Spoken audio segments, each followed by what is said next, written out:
Buenos días, mi nombre es Marly Soto. Yo le voy a hablar sobre las características morfológicas de la tibia y el peroné. La pierna está formada por dos huesos largos denominados tibia y peroné. La tibia se encuentra en la parte medial o interna hacia el peroné, mientras que el peroné se encuentra en la parte lateral o externa hacia la tibia.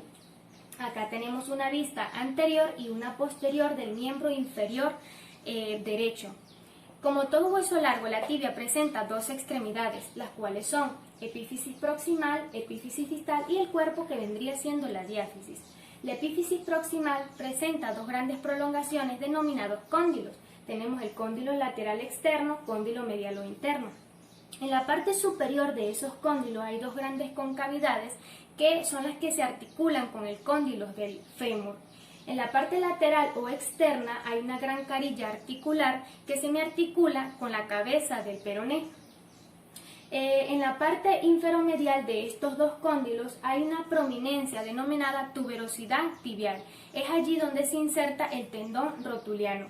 En la parte posterior de la epífisis proximal de la tibia presenta una línea oblicua o línea del sóleo. Se le denomina así por lo que pasa un músculo o se inserta el músculo sóleo. También podemos ver lo que es el agujero nutricio, el cual pasa una arteria que justamente nutre el hueso de la tibia. La diáfisis presenta tres bordes y tres caras.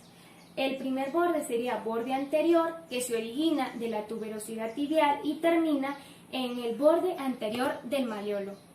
Tenemos el borde lateral y el borde medial. En las tres caras que se originan de estos bordes serían cara lateral o externa, cara medial o interna.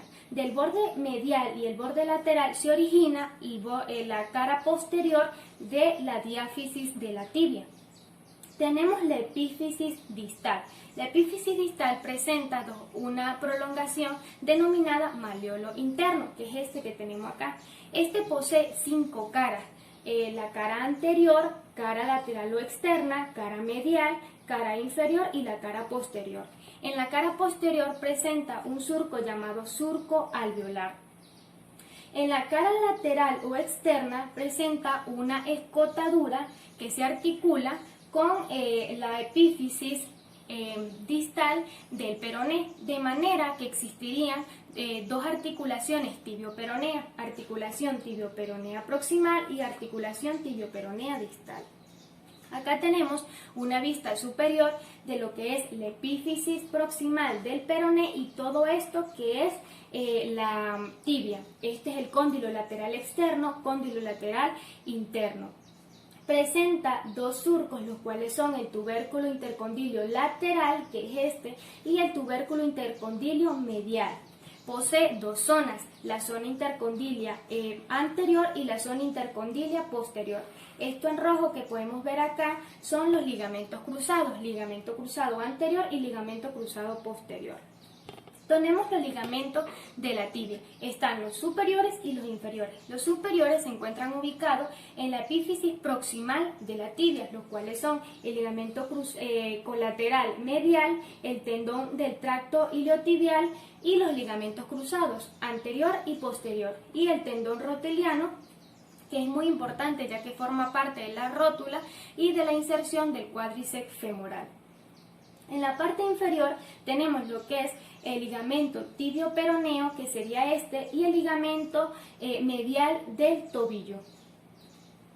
Características morfológicas del peroné.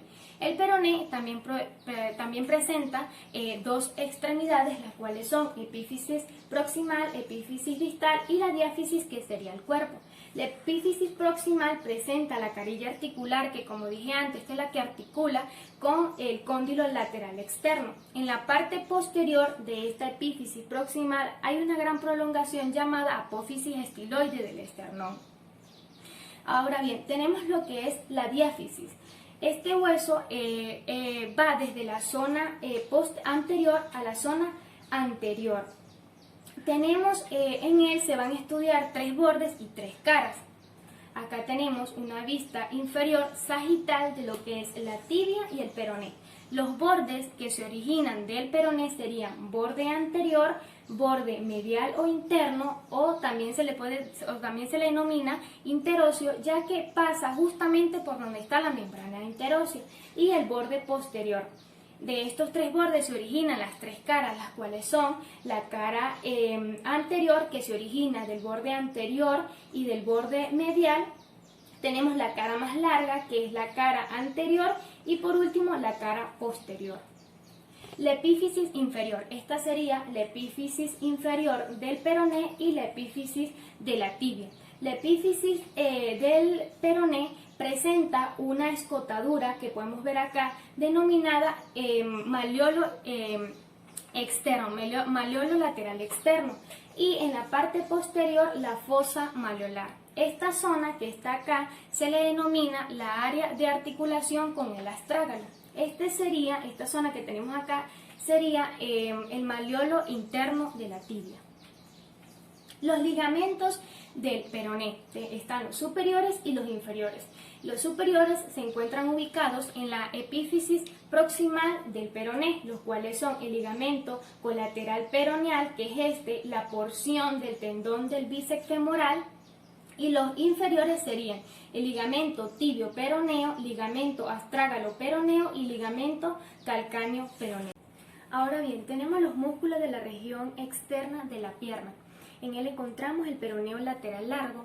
Él se origina en lo que es la cabeza y cuerpo del peroné y se inserta en el primer metatarsiano y cuneiforme medial. Va a estar inervado por el nervio musculocutáneo e irrigado por la arteria fibular. La acción de es la de flexor plantar del pie. Peroneo lateral corto. Este se origina en lo que es la mitad distal del peroné y se inserta en lo que es la base del quinto metatarsiano. Va a estar inervado por lo que es el nervio musculocutáneo e irrigado por la arteria fibular. La acción de es la de flexor plantar del pie y flexor de la pierna. Tenemos músculos de la región posterior de la pierna. Capa superficial, gemelos de la pierna. Tenemos gemelo interno y gemelo externo. Estos se originan de los cóndilos laterales y mediales del fémur y se insertan en el calcáneo por medio de lo que es el tendón de Aquiles. Van a estar inervados por el nervio ciático popliteo interno e irrigados por la arteria sural y tibial posterior. Este músculo, su acción es la de flexor plantar del pie y flexor de la pierna. El sóleo. El sóleo se origina en la cabeza del peroné y parte medial de lo que es la tibia y se inserta en lo que es la cara posterior del calcáneo. Está inervado por la rama del ciático popliteo interno y del tibial posterior e irrigado por la arteria tibial posterior. La función de este músculo es la de elevar el calcáneo y extender el pie hacia la pierna. Plantar delgado. El plantar delgado se origina en lo que es el cóndilo lateral del fémur y se inserta en el calcáneo a partir de lo que es el tendón de Aquiles. Va a estar inervado por el nervio ciático popliteo interno e irrigado por la arteria poplitea. La acción de este músculo es del flexor plantar del pie en la articulación del tobillo y flexor de la pierna en la articulación de la rodilla. Tenemos epopitlio. Epopitlio se origina en la cara lateral de lo que es el cóndilo del fémur y se inserta en el segmento proximal de la tibia. Va a estar inervado por el nervio ciático popliteo interno y tibial posterior e irrigado por la arteria poplitea. Su acción es la de flexor de la pierna sobre el muslo. Tenemos músculos de la región posterior de la pierna, capa profunda. Flexor común del dedo gordo. Este se origina en el tercio medio de la cara posterior de la tibia y se inserta en la base del tercer falange, de los 4 últimos dedos. La acción de este músculo es la de flexor plantar de los 4 últimos dedos y la de flexor plantar del pie. Ahora bien, tenemos lo que es el flexor propio del dedo gordo. Este se origina 2/3 inferiores de la porción anterior de lo que es el peroné y se inserta en la falange del dedo gordo. La acción de este músculo es la de extensor dorsal del pie y la de extensor de los 4 últimos dedos. Tibial posterior. Este se origina en el labio inferior de la línea oblicua de la tibia por debajo del sóleo y se inserta en lo que es el tubérculo escafoide.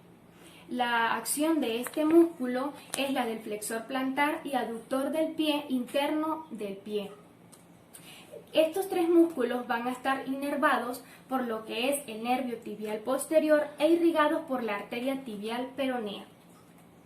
Tenemos el tibial anterior. El tibial anterior se origina desde la tuberosidad anterior de la tibia hasta la base interna de lo que es el calcáneo. La acción de este músculo es la del flexor plantar y rotador interno del pie. Flexor común de los dedos. Tenemos, se origina de lo que es la tuberosidad externa de la tibia y se inserta en lo que es las tres lengüetas metatorsofalángicas. La acción de este músculo es la del flexor dorsal del pie sobre la pierna. Extensor propio del dedo gordo. Este se inserta en lo que es el tercio medio de lo que es el peroné y se inserta en el segundo falange del dedo gordo. La acción de este músculo es la del flexor dorsal del dedo gordo y rotador interno del pie. Tenemos por último lo que es el peroneo anterior.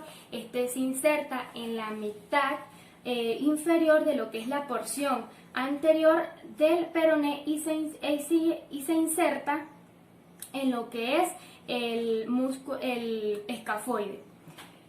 La acción de este músculo es la del flexor dorsal, aductor y rotador interno del pie. Estos 4 músculos van a estar inervados por el nervio tibial anterior y la irrigación por la arteria tibial posterior. Arterias de la pierna. Las arterias de la pierna tenemos una vista posterior y una vista anterior. En la vista posterior vemos esta que va acá, es la arteria poplitea, el cual se va a dividir en el hueco popliteo en 2 partes, lo que es el tronco tibio peroneo y la tibial anterior. Este tibio peroneo se va a dividir en la parte inferior en 2 partes, arteria tibial posterior y arteria fibular peronea. La arteria tibial en la parte anterior. Acá podemos ver cómo perfora la membrana en la parte superior y abandona lo que es la pierna en la parte posterior. La arteria poplítea también posee ramas, las cuales son 2 ramas articulares superiores, 2 articulares inferiores, que son estas que tenemos acá, una articular media, que es esta que sale acá, y 2 articulares gemelas, que serían estas. Estas arterias en sí no forman una red periarticular que pueda sostener una articulación en caso de que se lesione la arteria poplítea. Tenemos los nervios de la pierna. Los nervios de la pierna, en la vista posterior podemos ver lo que es el nervio ciático mayor, que se divide en lo que es el hueco popliteo en 2 partes, nervio ciático popliteo interno y nervio ciático popliteo externo.